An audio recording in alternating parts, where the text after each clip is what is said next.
The next time you come across a basket of fruit, don't just eat it, have some fun with it first.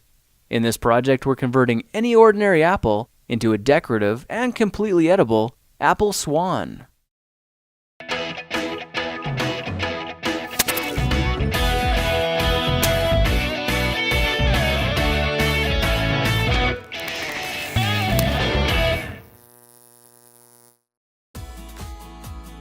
Go find your basket of fruit and pick out an apple you think looks good. Now, using a sharp cutting knife, carefully cut the apple at a slight diagonal so that it slices right through the center of the apple core. While we're here, let's save 2 of the seeds because we'll be needing them later. Now that we've got our 2 halves, let's take the side that still has the bottom attached and place it face down on a cutting board. We'll need to place 2 butter knives perpendicular with the top and bottom of the apple.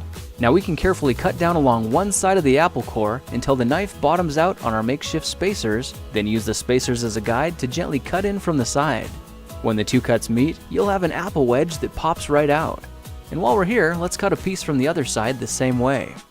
Now our goal with these is to cut out 3 more L-shaped wedges about 1/4 inch thick. And this time, rather than cutting in sideways toward your fingers, try turning the piece over so you can cut downward and meet the first cut at the bottom. Now with a little wiggle, a new apple wedge should break free. If you repeat the process 2 more times, then stagger the pieces back together, the effect is a beautifully layered wing. Now just cut the other piece the same way, and your swan's body should look like this. To make a place for the head, all we need to do is carefully cut into the front of the body and gently lift the pieces out to reveal a clean and fairly deep groove. At this point, we can go ahead and grab the other half of the apple and place it between the butter knives like before. But this time, we're just going to use them as spacers to cut an even slice off the bottom. You can see that repeating this process 3 or 4 times gives us a nice variety of shapes and sizes.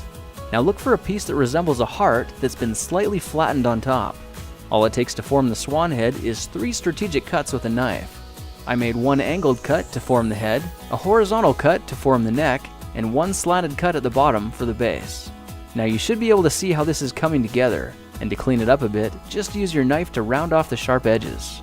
All that's left now is to place the apple seeds where you think the eyes should go, then use the side of a butter knife to press them firmly into position. When both eyes look good, simply drop the neck into place, and you're done. You've just created a beautiful and decorative apple swan.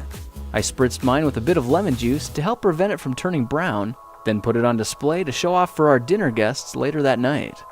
If you try using different apples, you'll get a nice contrast of colors, and every bird will look a little bit different. Well, now you know how to take any ordinary apple and turn it into a decorative and edible apple swan. If you like this project, perhaps you'll like some of my others. Check them out at thekingofrandom.com.